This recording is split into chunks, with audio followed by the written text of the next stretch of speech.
Now, if you have a message that is part of a back and forth, so a conversation, then we have a new action bar to play with. You can see, first of all, the messages have a blue background, and that's a setting, of course, that you can change. But over here, we have that new action bar. And this button here might be one of my favorite parts of MailMaven. It's so simple, but it gives you a conversation map. You know, it can be tough going through a thread and identifying different messages. Well, here we can easily navigate our way through them. It's very, very clear. And these speech bubbles here, we can click on these and it's going to expand the messages in the conversation in line here. So navigating conversations much easier with MailMaven.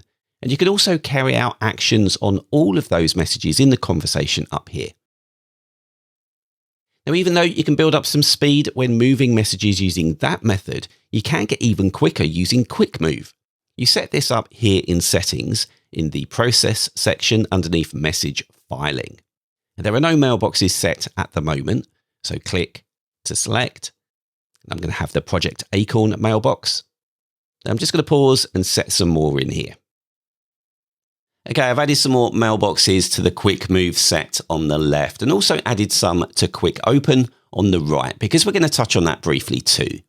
So let's see how it works. I'm going to come down to this email here and I want this in a dedicated ScreenCastsONLINE mailbox. So I'll press Shift and F3 and then the number assigned to that mailbox. So that'll be 7 and it's done.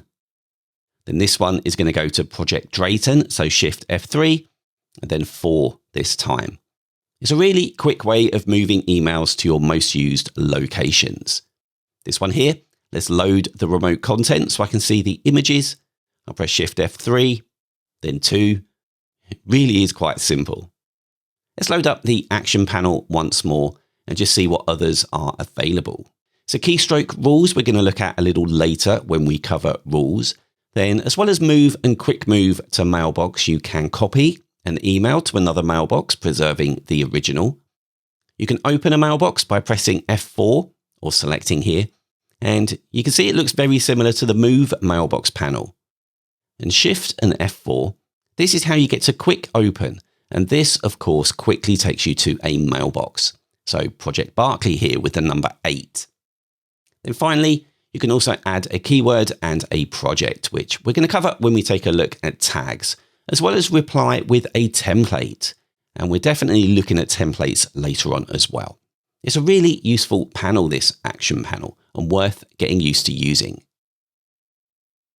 Time to look at rules now, and I have to say the way that rules work in MailMaven is a very good reason to try the application out.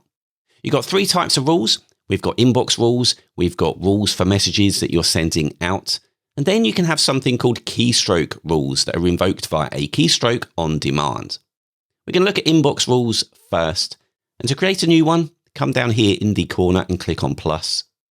I'll give this rule a name, so invoices for payment here. Then you click on this drop down to either apply all of the conditions that you're going to specify or any of them. And there's lots of condition types that you can choose from.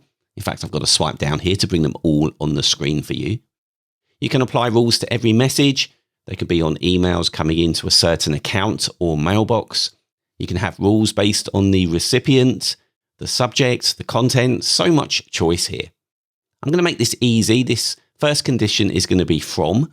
So this is only going to apply to emails from a certain address. This drop down, of course, gives you more options for how you filter that condition. I'm going to say it needs to be equal to, and then I'll start typing. And it gives me a load of suggestions there. I'm going to add this address in here. Then I'll add another condition, and this one is going to be based on the subject. And the subject is going to contain the word invoice. So some simple conditions there, and then you define an action below. And again, lots of actions here to choose from. And once you start using tags, I can guarantee you're going to be applying them a lot. It's really powerful. So first, I'm going to move the message. And of course, you'll need to specify which mailbox it goes to. So this is going to go into my accounting one. Then I'll add another action. And I think I will add a tag in the form of a keyword. And that keyword is going to be outstanding. So even though I may not see the email in my inbox, once we cover tags later in the video, you'll see it's not going to be missed. And let's have another action still. And I'm going to set a review date. And this is going to give me a reminder in the future. So I'm definitely not going to miss any invoice emails. You can set the reference point for the review date here. And I'm going to set it to be from when the message is received. And we're going to say it's going to be 7 days after. I'll click OK. And our rule is in. So this email is already in my inbox, but I would like to retrospectively run it, which I can do by coming up to Message, or right-clicking, of course, to bring up the same menu, and then coming down to Apply Inbox Rules. It's moved, and there's a notification to say the rule is run. And if I come to that accounting mailbox, sure enough, there it is.